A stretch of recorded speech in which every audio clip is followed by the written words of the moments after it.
I heard a lot of noise after Sunday, and my I see the things going south, and I'm sorry for that. I believe that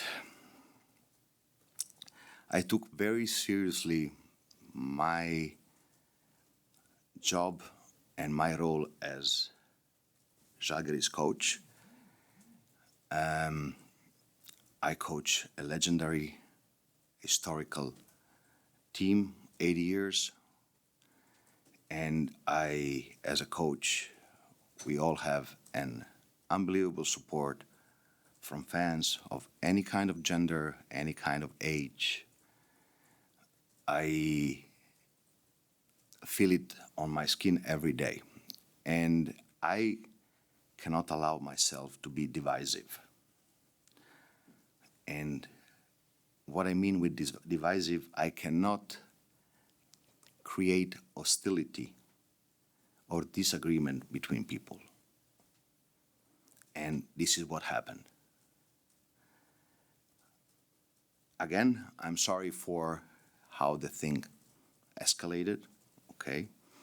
I had zero intention to insult anybody, to harm anybody, but I still may disagree with the content of the questions, but what I think now is not really important, because it's not important what I think. It's important how about my words, but it's important how my word has been perceived. And this is on me. My word has been perceived in a wrong way. It was, I believe,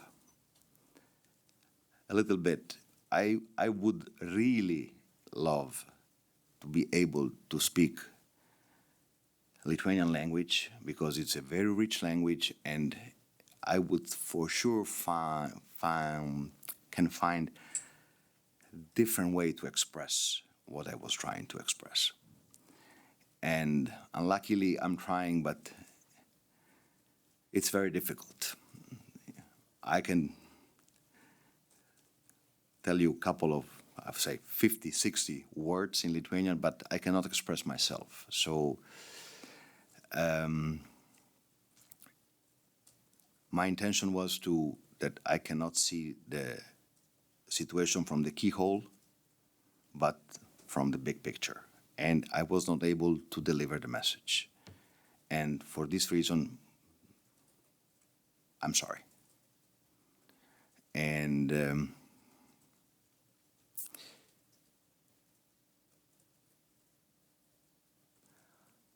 on the other end, as I said, I come every day to work here, and I know that I'm entitled to nothing, and nobody owes me anything. So this is my mindset when I come to work every day, and I have to keep it in mind even more. I'll try to, whenever I will have the chance again, to deliver or to express myself in a different way, to be very, very clear. But nothing is personal, Tautvydas. I still strongly disagree with the questions, but I'm not allowed to be divisive. And I'm not allowed, so nobody, you are doing your job, I'm doing my job. We don't have to always agree. There will be other situations where we will not agree, okay? Still, the thing cannot go south like this, and that's on me. Okay? Anyway, a game awaits us this week, so... Really? There is also a game? Yeah, also.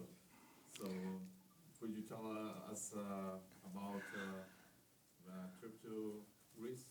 Okay, this is a very difficult road game, one of the most difficult road games against one of the best teams, and we have mix of feelings. Great win with Barca, bad, poor game, below average game on Sunday, and we need to regroup. We need to play a very smart game. We need to be able to play against one of the toughest, no, not one, the toughest defense in Europe. And it will be very important that we try to take the game on our style of basketball, because they have a very specific style, very, very physical, tough defense, and this kind of system is able to disrupt many offenses, not only our offense. So that will be the key of the game. We will need some players to find their role in the team. We're still very fresh, very new. Chemistry is something that we are still looking for. It looks that one day we found it, and after 2 days we lost it. So this will be, I believe, until December it will be like this. And we are trying to minimize it, but this is when you change the way of playing, you change key players, and it's something that I was expecting. Of course, I would expect that we could play a little bit better on Sunday, but we had a reaction, and this is a very good thing. We came back down by 20-2, and was not enough. But we need to prolong our good stints and shorten a little bit when we start struggling and we don't have the right flow. Hello, Coach. Thank you for apologize, first of all.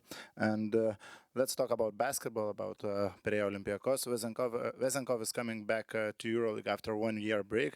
Do you see any changes in his style of game this year, or in his role in Olympiacos comparing to his MVP season? No, Vezenkov, he is a genius. He's Klay Thompson in Europe. He can score 30 points without one dribble. It's very rare. He's a unicorn, one of a kind, and guarding him is a headache for the coach, for the players, for everybody. Hello, Coach. Marius Milashis from 15 Minutes. Fenerbahce managed to contain Sasha Vezenkov actually pretty well. He attempted just 6 shots. What can you learn from Fenerbahce's defense from the first game? I believe that Fenerbahce played a very, very good game, and Marjanovic was a factor, because having Marjanovic in the middle of the paint, you can behave on the 3-point line better. More than better, sorry. You can channel the ball towards big fella. And Vezenkov is extremely good in beating you on the 3-point line and finishing at the rim. So backdoors, off-ball movement. He's great in anticipating. So I don't believe we can do the same things at Fenerbahce just because how the roster is built. Hello, Coach. Erikas Petrikas from El Rytas. Obviously, there isn't only Sasha Vezenkov on Olympiacos. The hottest topic is Evan Fournier, who joined the Greece team. But what do you see his role in his start of the season in Olympiacos? And, for example, can he be a defensive liability while his joinement in Europe is still adapting and going forward, so on and so forth? No, he cannot be. Because their defensive system that is unique is made, built, and crafted for not having defensive liability, because they have the best helping system in Europe. And I don't see liabilities there. And obviously, Olympiacos won't have two centers, Mustafa Fall and Nikola Milutinov. Does this help Žalgiris in any way in playing that game in Greece? I believe that Moses Wright and Filip Petrušer are playing very well. So it is a little bit different. I believe this gives them a lot more options on offense. Okay. And Petrušev is an in and out player, and this becomes the court becomes very big to guard. So I don't. I believe they are when they brought back Vezenkov, and they kept all the bigs. I believe that they are built for winning it. Finally, I believe that. So it's from outside, it's extremely interesting to watch the reaction. So they lost two Final Fours, one at the buzzer with the Lille teardrop, and last year they lost again. And what they did, I wanted more. I wanted more. I wanted more. So they invest more. They brought back their best player, and from the NBA. And this is, I see from outside what is their mission. They are on a mission to win the EuroLeague title. So we have to go there with a helmet. We have to be very aware of the level of the game that is required, both ends of court, and we need to play the best game possible, because if they play good and we don't play excellent, the game goes on their side. Hello, Coach. Juozas Vaičkinas from Delphi. What do you see the main differences between last season Olympiacos roster and this? I cannot answer you this now, because they are playing the last games without Fall and Milutinov, so it's a little bit difficult for me to answer your question. And how you reacted to Šara's conflict with Barzdokos in the last game?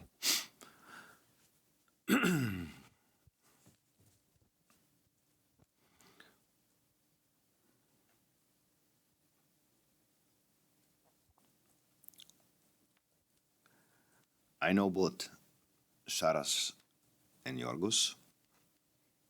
I know how much passion they put in their job. I know what hell of a coach are, both.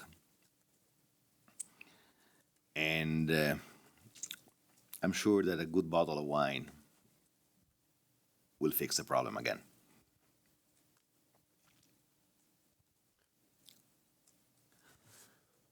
Hi, Coach. Jonas Miklovas, Basket News. Again, thank you for your statement in the beginning. It means a lot for the journalist community. After the Sunday's I game, was able to unify you. yeah, you did. But it's nice to Put the medal on. be back on track, Yeah. So after Sunday's game, what was the reaction that you saw in your team in the first practice after that game?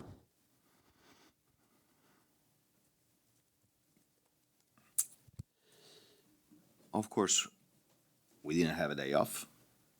Of course, we analyze the game. That's my job. And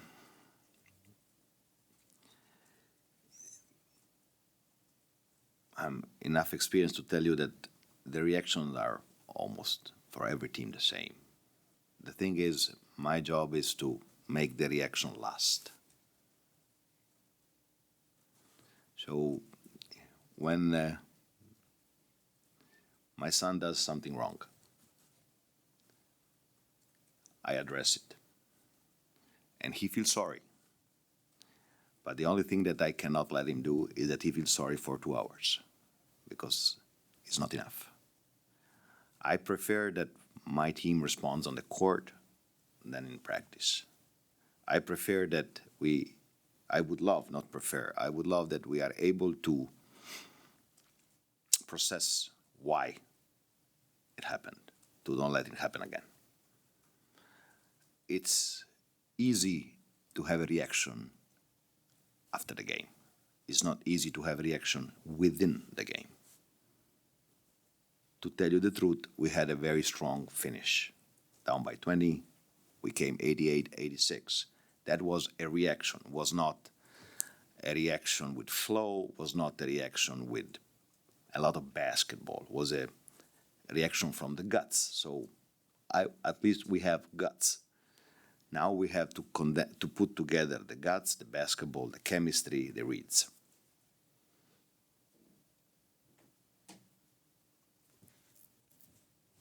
Ignas Brazdeikis will play against his former team.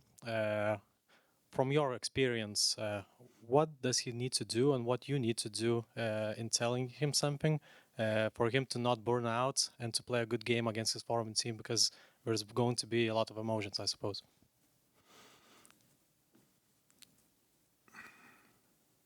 If I had this answer, I will make millions with a startup.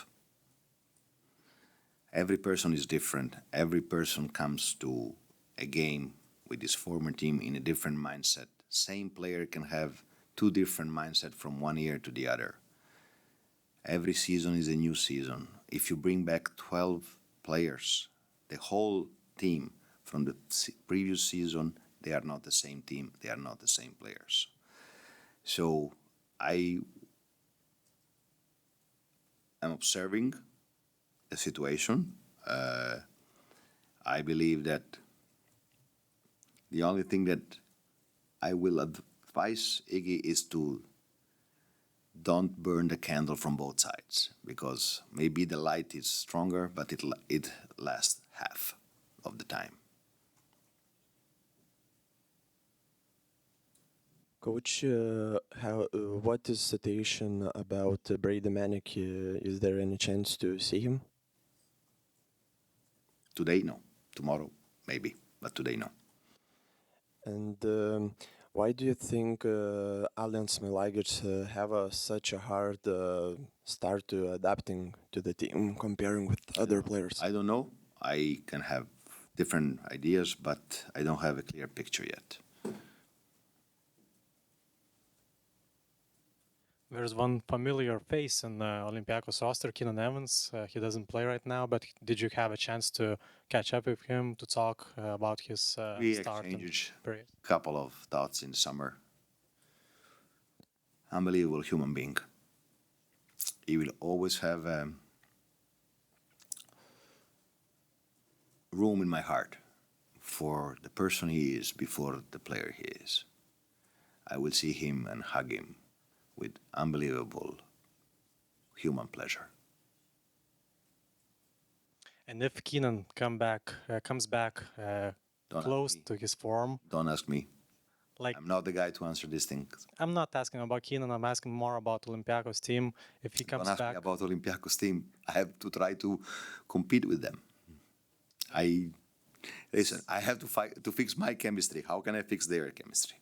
but seeing the overall picture, if Keenan is as close as he was last year after coming back from his first injury, is Olympiacos a team to beat in the EuroLeague, in your opinion? In my opinion, Olympiacos and Panathinaikos and Fener are the three, in this moment, the three best teams. But this means anything, because it counts who will be the best team in May.